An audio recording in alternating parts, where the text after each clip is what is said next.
Hi everyone, this is a quick video I'm going to do for upgrading your Mercane WideWheel Pro rear brake caliper. These, although they can be adjusted to be fairly decent, aren't the best option compared to the rest of the scooter.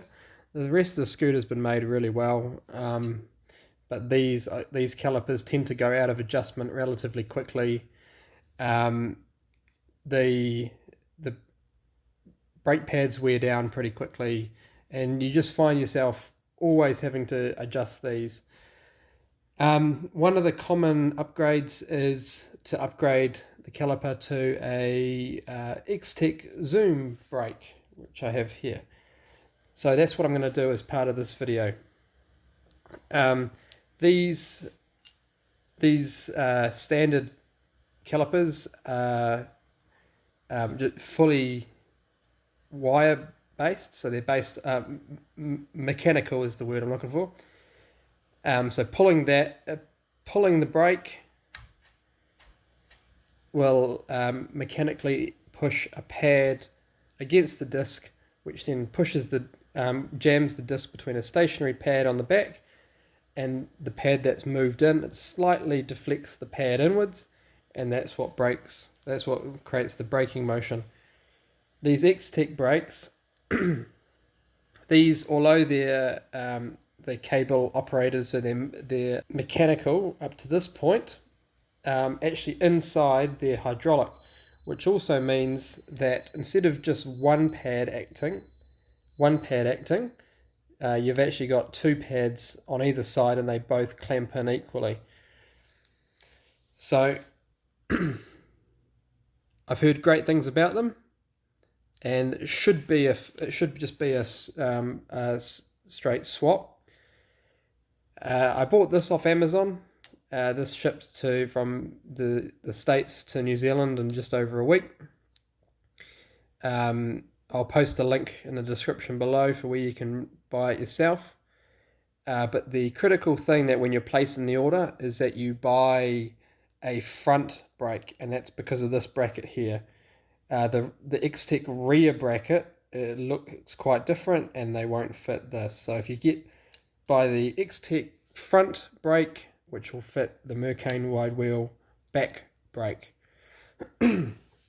These, unfortunately, you can't replace the fronts on the wide wheel, and that's just because of the way that the brake works.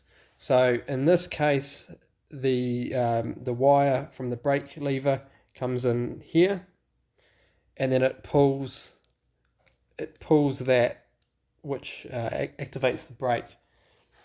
If we come across to the front,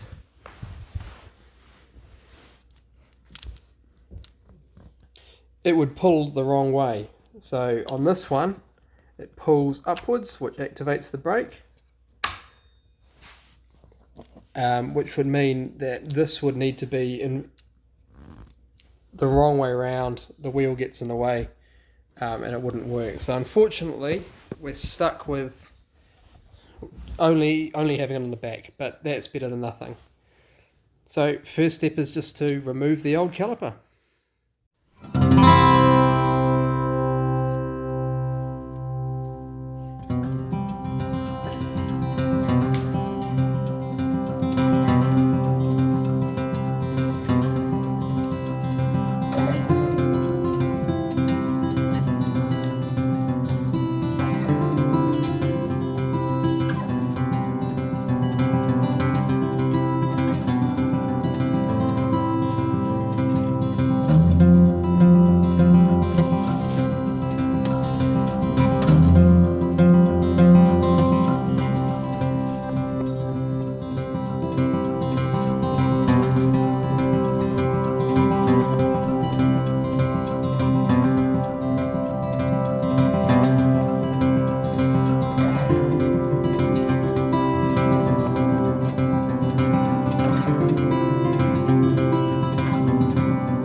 So now with the old caliper off, we can get a better idea of how this works. This pad is stationary. The one on this side is the one that moves in. So if I activate that now by pulling the lever, not sure how clear that's going to be, you can see that only one of the pads is moving. So that slightly, as you pull it in, it slightly deflects the disc onto the stationary one, and that's what creates the braking motion. But it'd be more efficient if both of the pads, just like your car, both of the pads then clamped equally, and that's what the X-Tech brake does. So at the moment, when it comes shipped, it comes with this spacer in there to keep the pads apart. But both of the pads will move together.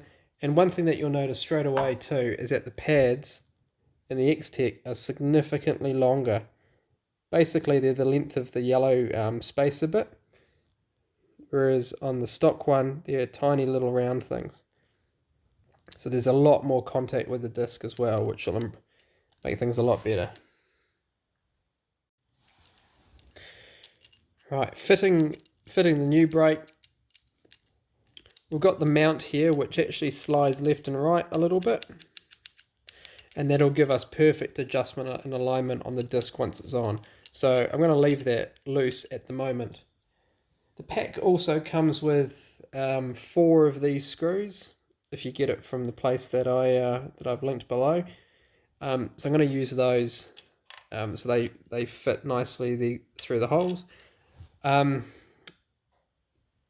presuming when Mercane made the scoot, the holes were set to some standard bike caliper width, because yeah, these just will go straight on. So all right, so we'll get going with the assembly.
So the rest of the video, or the rest of the installation, I didn't really record because I ran out of hands. And basically where the camera needed to be is where my eyes needed to be, so I didn't really record much more other than what you've already seen. So, some critical things to get right after you've bolted these 2 main ones on is you want to get the alignment of the disc to be perfectly parallel with the pads. How I did that is I hold a torch from up under here, and then you look in through here. So I'll see if I can get that.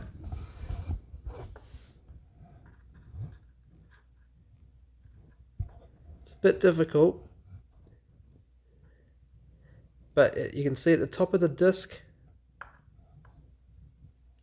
you can kind of see the light coming through either side. So you want there to be 2 perfectly parallel channels down either side of the disc where the pads are. Once that is good, you then want to nip this screw up and this screw up. So those 2, little bits at a time, tighten one of them a little bit and then the other one a little bit. That'll help keep it perfectly parallel as you tighten them down.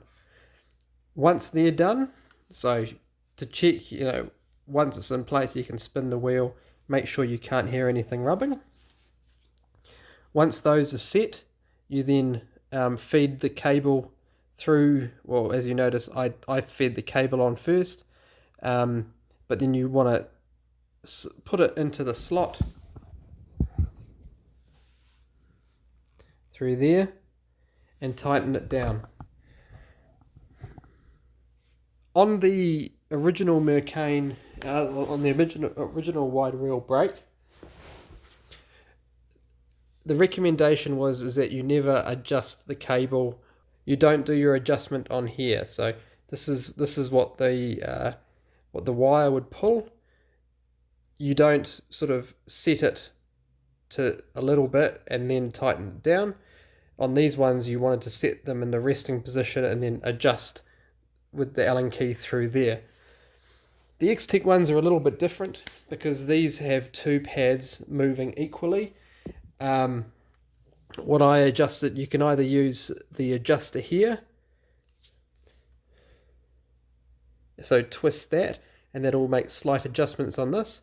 What I found about that, because on the wide wheel, because of the angle that this comes in, it's quite a sharp angle, so by tightening that down, you're actually increasing the angle on the wire coming through, so you're increasing the chance of it binding up.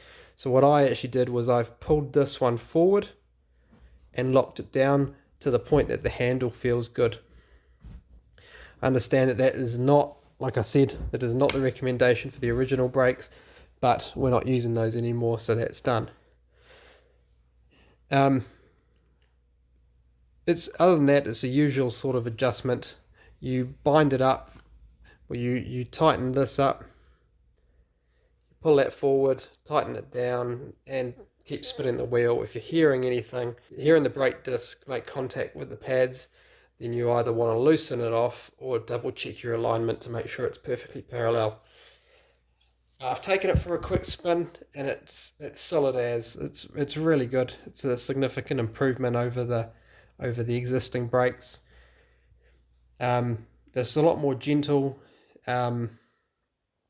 It's not such a violent handle movement, and it just slows it down quite well. I found that I have actually locked up the back wheel a bit too, so there's a lot more braking power.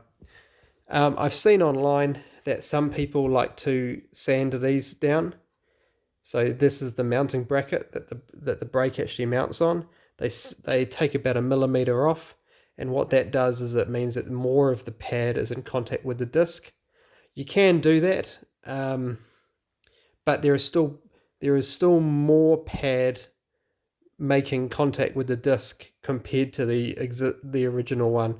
So I haven't bothered doing that. So if you do see some recommendations to sand down that, you can do that. I haven't bothered. But yeah, all in all, a worthwhile upgrade.